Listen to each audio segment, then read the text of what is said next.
On July 21st, the defence ministers of Canada, Italy and Japan, along with the UK Secretary of State for Defence, jointly announced Canada's participation in the Global Combat Air Programme, or GCAP, as an official observer.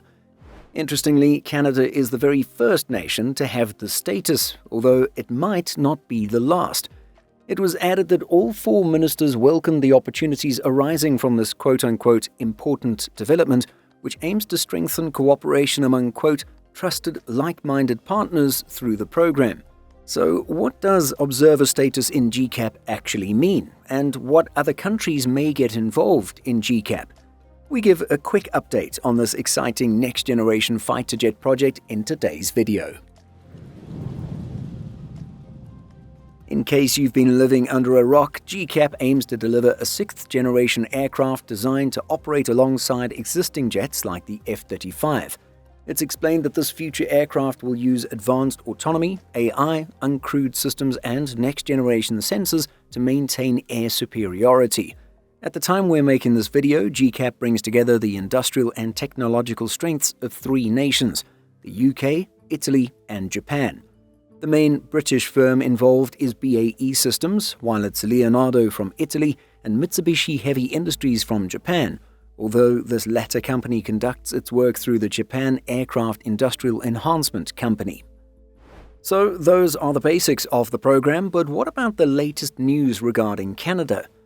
Well, per an official Canadian government press release dated July 21, 2026, it said that observer status will provide Canada with, quote, enhanced insight into GCAP and an opportunity to deepen its understanding of the program's governance, capabilities and industrial framework, as well as the related security requirements and wider partnering opportunities.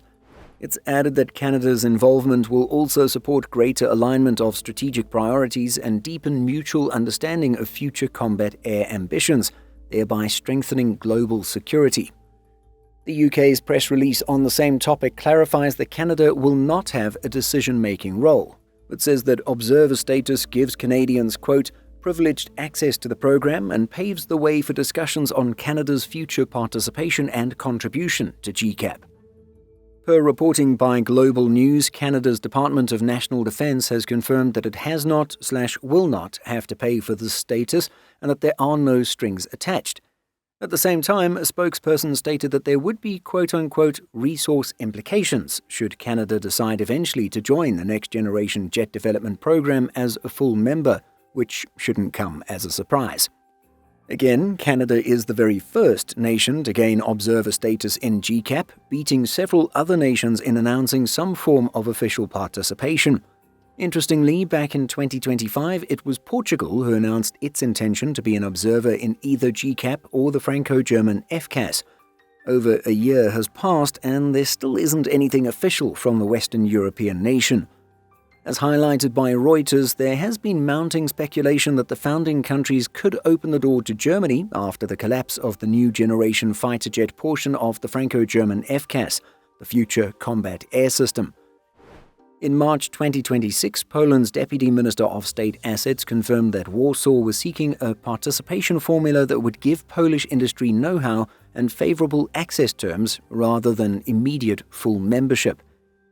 Outside of Europe, it said that Saudi Arabia has long been touted as another potential partner.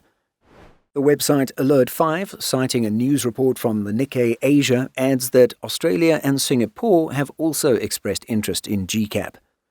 Some sources have speculated on Spain joining, particularly since part of FCAS has failed. The nation, as a core partner in the Eurofighter Typhoon program, would indeed have a lot of experience and expertise to bring to the table.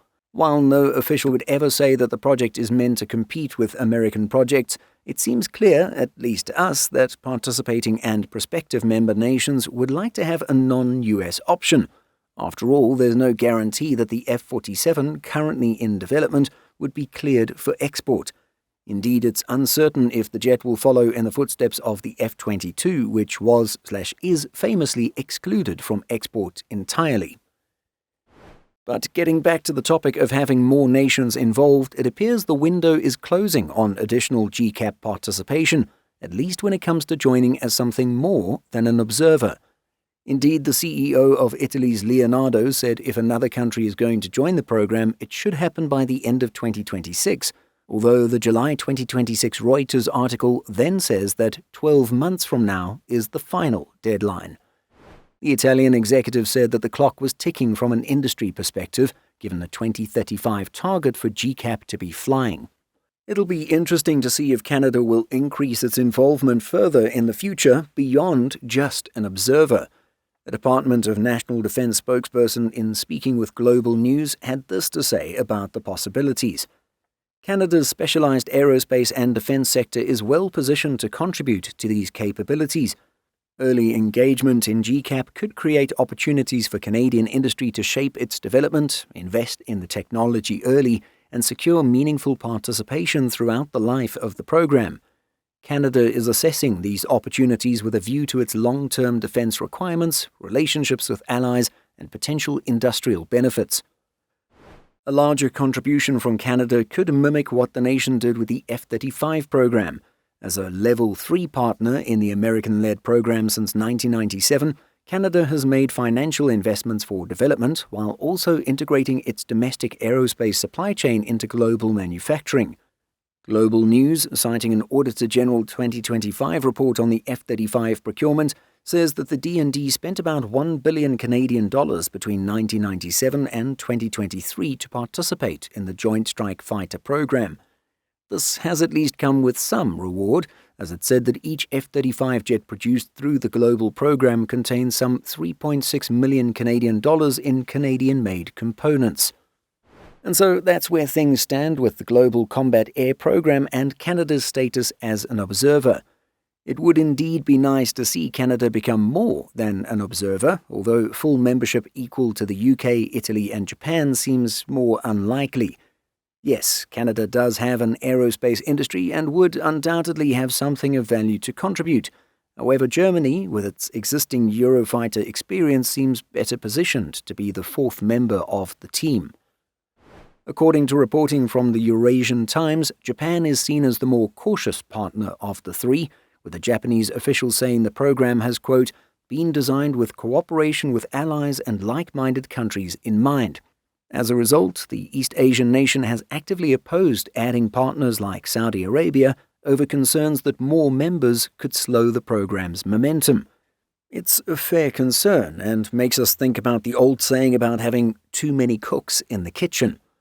At the same time, having more partners theoretically spreads out the financial burden of development, and so this could prompt the existing three partners to be more open to others joining, especially since developing a next-generation fighter jet can cost a lot.